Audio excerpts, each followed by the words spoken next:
That's what Schrödinger couldn't buy, and neither could Hugh. In the winter of 1954, sometime after the Bohr lecture, fortified by some sherry and chat with Bohr's assistant Org Peterson, Hugh came up with the theory of parallel universes. Hugh argued that everything in the universe, big and small, obeys the laws of quantum mechanics.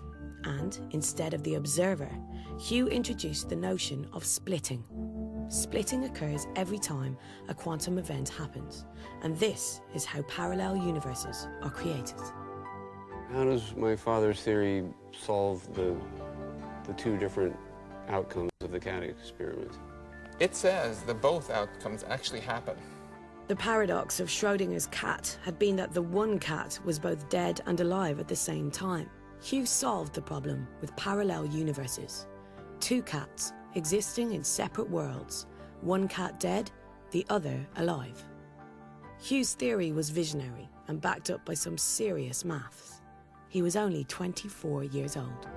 Some people think you have a problem, but that problem lies only with them. Beautiful freak.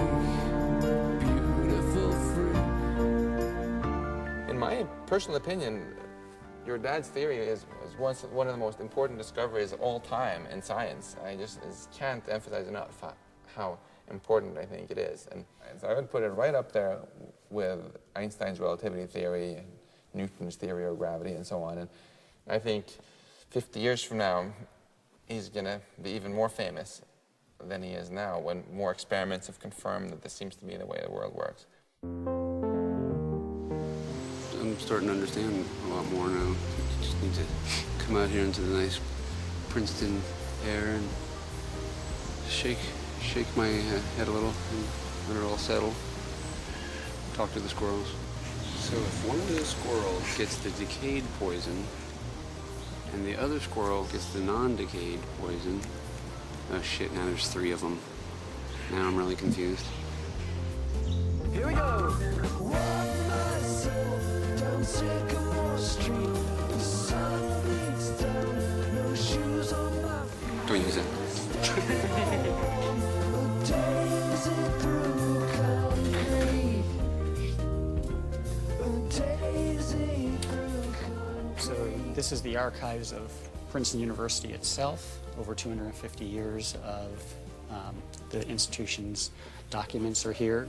And of course, every dissertation that's been produced starting in the 1870s, including your father's 1957 dissertation, which is right down here. So, On the foundations of quantum mechanics.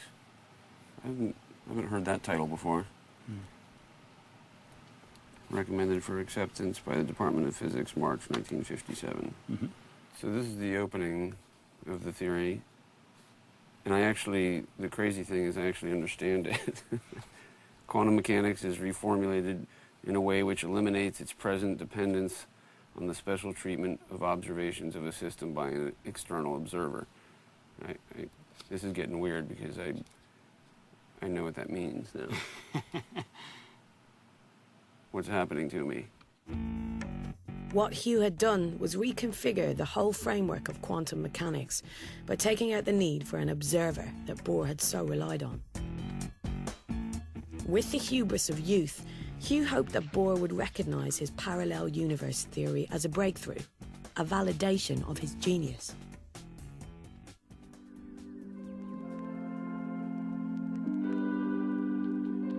In the spring of 1959, Hugh Everett travelled with his wife Nancy and young daughter Liz to Copenhagen.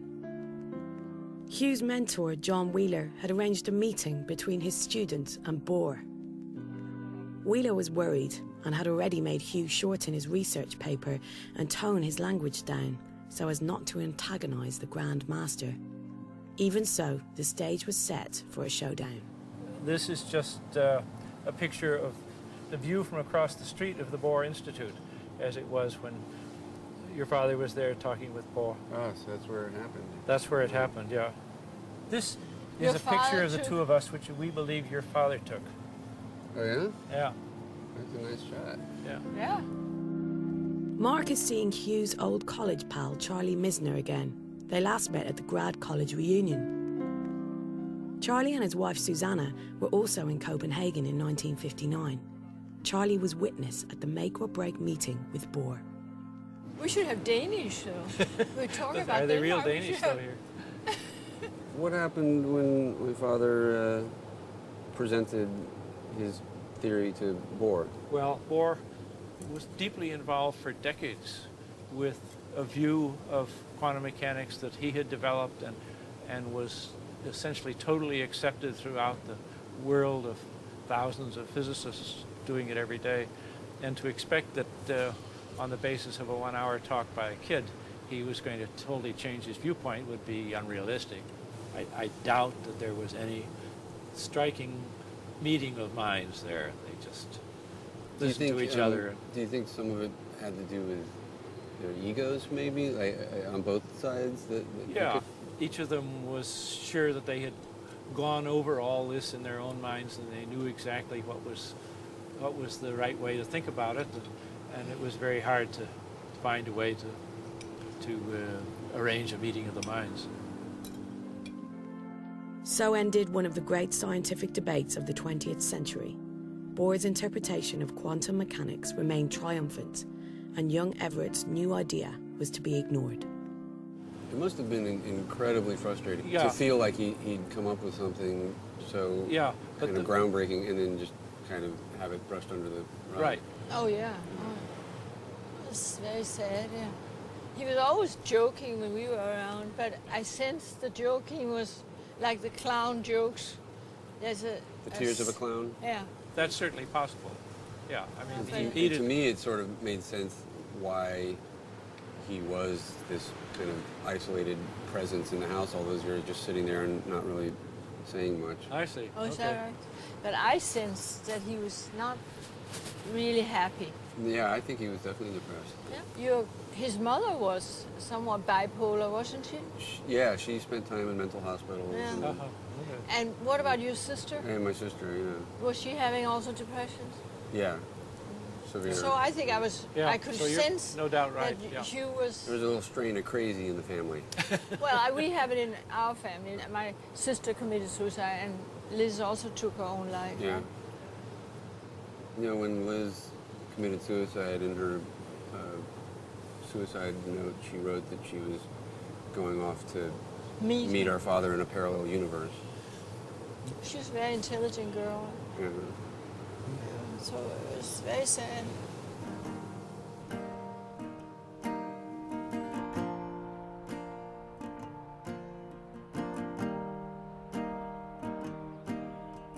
Depression ran in Hugh's family, and the rejection of his theory must have been a humiliating blow for him. When Hugh realised the scientific establishment would never accept his brilliant theory, he left academia for good, and his theory disappeared into the university archives. I think I've gotten to like a turning point where I am really glad I'm doing this. It's getting interesting now. To the me that split off and didn't come on this trip, you lazy sack of shit.